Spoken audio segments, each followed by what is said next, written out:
السلام علیکم ورحمۃ اللہ وبرکاتہ۔ خیر مقدم ہے آپ کا فدا نامے میں۔ دوستو، امام الاولیاء سند الاتقیاء شیخ کامل ولی ابن علی خاندان مجدد کے روشن چراغ حضرت شیخ ابو الخیر عبداللہ دہلوی رحمہ اللہ علیہ کے حوالے سے عرض کرنے کی سعادت حاصل کر رہے ہیں۔ اس امید کے ساتھ ویڈیو پسند آنے کی صورت میں لائک اور شیئر ضرور کریں اور فدا نامہ یوٹیوب چینل کو سبسکرائب کریں۔ حضرت شیخ مجدد الف ثانی رضی اللہ عنہ کی نسل میں سے آپ کا تعلق ہے۔ آپ کے دادا نے آپ کا نام محی الدین رکھا اور آپ کے والد گرامی نے آپ کا نام عبداللہ ابو الخیر رکھا۔ حضرت ابو الخیر رحمہ اللہ علیہ کا بچپن مسجد، مدرسہ اور خانقاہ کے روحانی و نورانی ماحول اور فضا میں بسر ہوا، جہاں ہر طرف نورانی و روحانی فضا تھی، اور اس کے ساتھ مجدد وقت حضرت شاہ غلام علی نقشبندی رحمہ اللہ علیہ کا قرب خاص بھی حاصل تھا۔ اس پر نور فضا میں جیسے جیسے آپ پروان چڑھے، اس کا اثر آپ کی شخصیت پر بھی پڑنے لگا۔ اسی کا یہ اثر تھا کہ آپ نے ساری زندگی لوگوں کو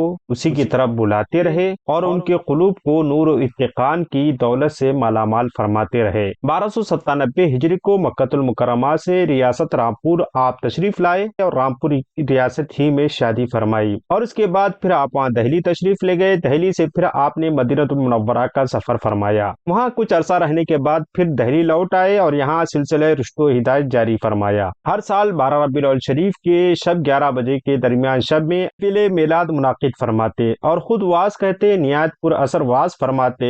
حاضرین کی آہ و بکا کی آواز سے مجلس نمونہ محشر معلوم ہوتی تھی۔ اس مجلس میں دور دور سے لوگ آپ کا واز سننے کے لیے، استفادہ کرنے کے لیے تشریف لاتے تھے۔ حضرت شاہ ابو الخیر دہلوی رحمہ اللہ علیہ نہایت عابد و زاہد شخصیت کے مالک تھے۔ نمازیں بہت خشوع و خضوع کے ساتھ فرماتے۔ جب کبھی آیات خشیت الہی پڑھتے تو رقت تاریک ہو جاتی اور بے قرار ہو جاتے۔ مقتدیوں پر بھی اس کا اثر پڑتا تھا اور سب زار و قطار رویا کرتے تھے۔ مطالعہ کتب کا آپ کو غایت درجہ شوق تھا۔ ہزارہ نایاب اور قلمی کتابیں آپ کے کتب خانے میں موجود تھیں۔ ہندوستان کے علاوہ آپ نے پاکستان، بنگلہ دیش، سری لنکا، شام، سرحد، بلوچستان وغیرہ میں آپ کے مریدین کافی تعداد میں پائے جاتے تھے۔ ان علاقوں میں سلسلے عالیہ نقشبندیہ کی ترویج و اشاعت آپ نے خوب کی، اور مفتی اعظم حضرت مولانا شاہ محمد مظہر اللہ نقشبندی مجددی دہلوی آپ کے خلفاء میں سے ہیں۔ آپ کا ذکر ہم پہلے کر چکے ہیں، آپ اس ویڈیو کو بھی دیکھ سکتے ہیں۔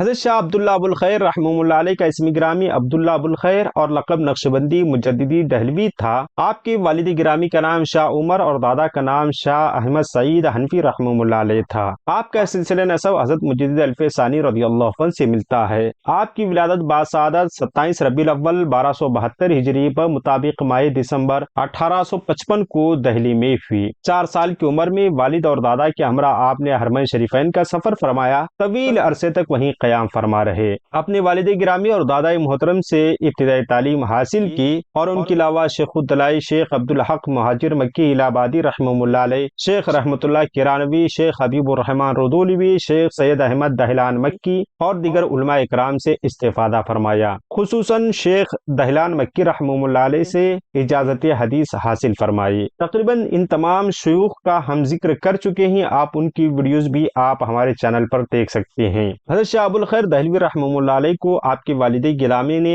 حرم نبوی مدینہ منورہ میں اپنے والد یعنی حضرت شاہ ابو الخیر دہلوی رحمہ اللہ علیہ کے دادا شاہ سعید احمد رحمہ اللہ علیہ سے بیعت کروایا، اور خلافت اپنے والد گرامی سے حاصل ہوئی۔ عربی کے مشہور ادیب علامہ محمد عالم عاصی امرتسری آپ کے مرید و خلیفہ تھے۔ حافظ نواب علی چاٹگامی، مولانا شاہ محمد مظہر اللہ مفتی اعظم دہلوی کو بھی آپ نے اجازت و خلافت عطا فرمائی۔ ان کے علاوہ بنگلہ دیش، پاکستان، ہندوستان، افغانستان، شام، سرحد وغیرہ کے علاقے میں بکثرت آپ کے مریدین خلفاء پائے جاتے ہیں۔ حضرت شاہ ابو الخیر دہلوی رحمہ اللہ علیہ اکثر برس کی عمر شریف میں 29 جمادی الاخر 1341 ہجری پر مطابق 15 فروری 1923 کو جمعہ کی شب دہلی میں انتقال فرمائے۔ دہلی ہی میں آپ کے خانقاہ میں آپ کو سپرد خاک کیا گیا۔ ہماری دعا ہے کہ رب قدیر آپ کے قبر انور میں رحمت انوار کی بارش نازل فرمائے۔ ملتے ہیں اگلی ویڈیو میں۔ السلام علیکم۔